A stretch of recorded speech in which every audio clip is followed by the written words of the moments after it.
नमस्ते बच्चों, 7th class की विज्ञान विषय में आपका स्वागत है।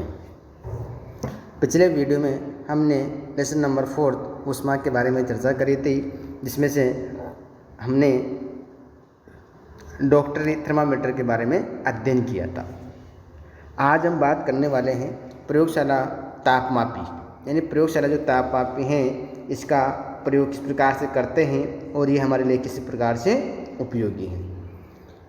हम अन्य वस्तुओं के ताप कैसे मापते हैं, इसके लिए अन्य तापमापी काम में लेते हैं। ऐसा ही एक तापमापी प्रयोगशाला तापमापी है। आपके अध्यापक इसमें हम देखते हैं कि एक प्रकार से तापमापी के द्वारा इसके द्वारा ताप ज्ञात कर सकते हैं। इसे ध्यान से देखिए तथा इससे मापे जा सकने वाले अधिकतम तथा न्यूनतम ताप को नोट कीजिए। प्रयोगशाला तापमापी का परिसर प्राय 10 डिग्री सेल्सियस से 110 डिग्री सेल्सियस होता है। इनसे चित्र यहाँ पर 4.4 में दर्शाया गया है। आपने डॉट थर्मामीटर में किया था, वैसे आपको उसमें करना है। ठीक उसी प्रकार से इस तापमापी में भी किसी सबसे छोटे भाग द्वारा दर्शाए जाने वाले ताप का मान ज्ञात कीजिए। तापमापी द्वारा दर्शाए गए ताप को ठीक ठीक पढ़ने के लिए आपको यहाँ पर जो है कुछ दशमलव में या इसके हम बात करते हैं ताप के इस मान को आवश्यकता होगी।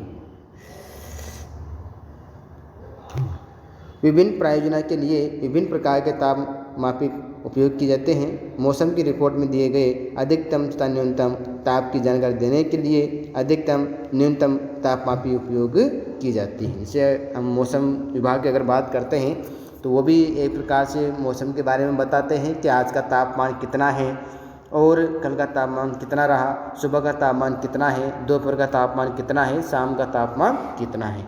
तो वो मौसम विभाग इसकी जानकारी देता है। आइए अब हम देखें कि तापमापी का उपयोग किस प्रकार से कर सकते हैं। तो यहाँ पर चित्र 4.4 में दर्शाया गया है। एक थर्मामीटर यहाँ पर है, आप देख रहे हैं। इसमें हाथ से पकड़ना अच्छी तरह से इसको, यानी ऊपर टॉप पे नहीं पकड़ना। और इसमें बीकर है, उस बीकर के माध्यम से बीकर में भरा हुआ जो पदार्थ हैं, जो भी जल दे रखा है, कुछ भी पदार्थ इसमें भरा हुआ है, उसका मापन आप यहाँ पर करते हैं। किसी बीकर अथवा मग में नल का थोड़ा सा जल लीजिए। तापमापी को जल में इस प्रकार डुबोइए कि उनका बल्ब तो जल में डूब रहा, लेकिन वह बर्तन की तली अथवा दीवारों को स्पर्श न करे। ऐसा करने से क्या होता है कि जो इसमें ये बल्ब इसका है, ये उसमें बर्तन जो भी हैं, जो इंस्ट्रूमेंट आपने लिया है, उससे स्पर्श नहीं करना चाहिए, क्योंकि उसका भी ताप ग्रहण कर लेता है। तापमापी को जल में ऊर्ध्वाधर यानी सीधा खड़ा रखना है। रखते हुए इसमें पारे के तल की गति को देखिए। जैसे इसमें पारा भरा हुआ है तो उस पारे को इसमें नोट करना है कि जैसे इसी कहाँ पर इसका है, इसमें लाल चिन्ह अंकित किया हुआ है। उससे आप देख सकते हैं कि 1 2 3 4 10 20 जो भी तापमान बढ़ता है उसको नोट कर लेते हैं। तब तक प्रतीक्षा कीजिए जब तक कि नली में पारे का तल इस तरह न हो जाए। तापमापी का पाठ्यांक नोट कीजिए। इस समय जल का ताप क्या है, यानी जब आप बीकर में जल लेते हैं तब उसका ताप ज्ञात करना है और ताप ज्ञात करके उसको देखना है कि वास्तव में इसका ताप कितना है। कक्षा में विभिन्न विद्यार्थियों द्वारा मापे गए जल के ताप की तुलना कीजिए। क्या इन मापों में कुछ भिन्नताएं हैं? संभव कारणों पर चर्चा कीजिए। जैसे आप एक प्रकार से सिंपल सादा जल लेते हैं तो उसमें आप ताप ज्ञात कर सकते हैं। अलग अलग भैयाओं के द्वारा ये अलग अलग दर्शाया जाता है। यानी दर्शाने का मतलब है कि जैसे जो जल जिस प्रकार से हैं वो उसी का ताप ज्ञात कर लेते हैं।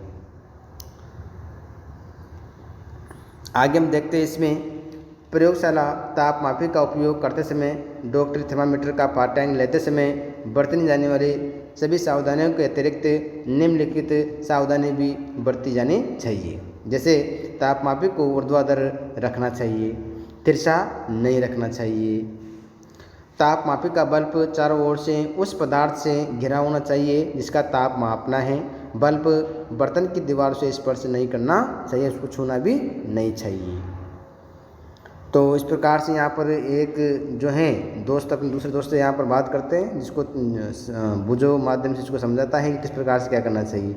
प्रश्नों को उत्तर खोजने का यहाँ पर प्रयास करते हैं। क्रियाकलाप जैसे 4.5 आप देखते हैं इसमें किसी बीकर या मग में थोड़ा गर्म जल लीजिए। अब इसको अलग प्रयोग के माध्यम से दर्शाते हैं। पहले हमने यह प्रकार से क्या किया था, उसका यहाँ पर जल जो है लिया था। तो इस प्रकार से हम इसके ताप को नोट कर लेते हैं। जब ताप मापी को जल से बाहर निकाल लीजिए, ध्यानपूर्वक देखें कि अब क्या होता है। क्या आप देखते हैं कि जैसे ही ताप मापी को जल से बाहर निकालते हैं, पारे का तल गिरने लगता है।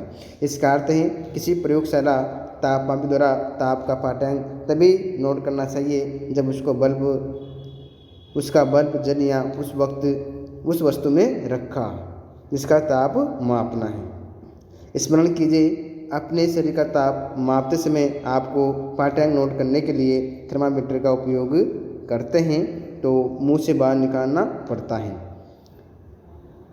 क्या तब आप प्रयोगशाला में अपने शरीर का ताप मापने के लिए उपयोग कर सकते हैं? स्पष्ट कीजिए।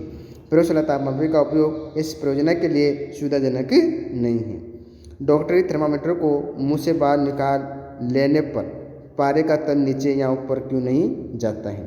किसी डॉक्टर थर्मामीटर का फिर से परीक्षण कीजिए कि आप बल्ब में के पास कोई विभंग देखेंगे, यानी अंक यहाँ पर देखते हैं। चित्र 4.4 में यहाँ पर दर्शाया गया है।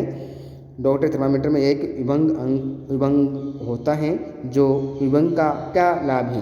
क्या ये पारे के तल को अपने आप नीचे गिरने से रोकता है? तो यहाँ पर हम देखते हैं, ताप मापी में पारे के प्रयोग के विषय में अनेक चिंताएं हैं। पारा एक विषाक्त पदार्थ है और यदि ताप मापी टूट जाए तो इसका निपटान अत्यंत कठिन है। आजकल अंकीय ताप मापी यानी डिजिटल थर्मामीटर उपलब्ध हैं जिनमें पारे का उपयोग नहीं होता है। तो हमने जो है इसके बारे में यहाँ पर चर्चा करी है कि किस प्रकार से डॉक्टरी थर्मामीटर और प्रयोगशाला थर्मामीटर का उपयोग किया जाता है। अब हम नेक्स्ट चर्चा कर रहे हैं यहाँ पर ऊष्मा का स्थानांतरण। यानी स्थानांतरण का मतलब क्या है? क्या ऊष्मा भी एक प्रकार से गति करते हुए एक स्थान से दूसरे स्थान पर जाती है? तो इसका अर्थ है कि जब भी हम किसी भी पात्र में किसी पदार्थ को गर्म करते हैं तो उस पात्र में रखी वस्तु किस प्रकार से स्थानांतरित होती है, तो ये एक प्रकार से कहलाता है ऊष्मा का स्थानांतरण कहलाता है। संभवतः आपने देखा होगा, जब किसी बर्तन को ज्वाला पर रखते हैं तो वह तृप्त हो जाता है, यानी तप्त का मतलब एक प्रकार से क्या होता है, गर्म हो जाता है। इसका कारण है कि ऊष्मा ज्वाला के बर्तन की ओर चली जाती है। जब बर्तन को ज्वाला से हटा लेते हैं तो ये धीरे धीरे ठंडा हो जाता है। ठंडा क्यों हो जाता है? ऊष्मा बर्तन से परिवेश की ओर स्थानांतरित हो जाती है। इस प्रकार आप समझ सकते हैं कि दोनों स्थितियों में ऊष्मा गर्म वस्तु से ठंडी वस्तु की ओर प्रवाहित होती है। वास्तव में ऊष्मा सदैव गर्म वस्तु से अपेक्षाकृत ठंडी वस्तु की ओर प्रवाहित होती है।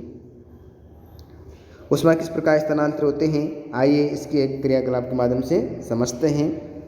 एल्यूमिनियम या लोहे किसी धातु की एक छड़ अथवा चपटी पट्टी लीजिए। छड़ पर मोम के छोटे छोटे टुकड़े चिपकाइए। ये टुकड़े लगभग समान दूरी पर होना चाहिए। छड़ के एक सिरे को एक प्रयोगशाला स्टैंड पर कसिए। यदि आपको स्टैंड न मिले तो आप छड़ के एक सिरे को ईंटों के बीच में दबा कर रख सकते हैं। अब छड़ के दूसरे सिरे को गर्म कीजिए और सावधानीपूर्वक देखिए। तो आप इस प्रकार से क्या देखेंगे कि जैसे एक आपने छड़ ली है और इसमें अलग अलग प्रकार से यहाँ पर मोम चिपका रखे कुछ टुकड़े। जैसे इसके एक सिरे को गर्म करेंगे तो एक प्रकार से धीरे धीरे गर्म, जैसे छड़ गर्म होते हैं तो वैसे वैसे ये आगे की ओर बढ़ती हैं। तो यहाँ से इसका सिरा गर्म करा तो ये आगे की ओर बढ़ेगी। इसका अर्थ क्या है कि ये स्थानांतरण हो रहा है। मोम के टुकड़े का क्या होता है? क्या ये टुकड़े गिरना आरंभ कर देते हैं? कौन सा टुकड़ा सबसे पहले गिरता है? तो आप देख सकते हैं इसमें गिरता है। क्या आप सोचते हैं ऊष्मा ज्वाला के सबसे निकट के सिरे से दूसरे सिरे की ओर स्थानांतरित होती है? वह प्रक्रम जिसमें ऊष्मा किसी वस्तु के गर्म सिरे से ठंडे सिरे की ओर स्थानांतरित होती है चालन कहलाता है। चालन का मतलब क्या? गर्म स्थान से ठंडे स्थान की ओर ऊष्मा की गति ही एक प्रकार से चालन होती है। ठोस में ऊष्मा प्राय चालन के प्रक्रम द्वारा स्थानांतरित होती है। क्या सभी पदार्थों में ऊष्मा का चलन आसानी से हो जाता है?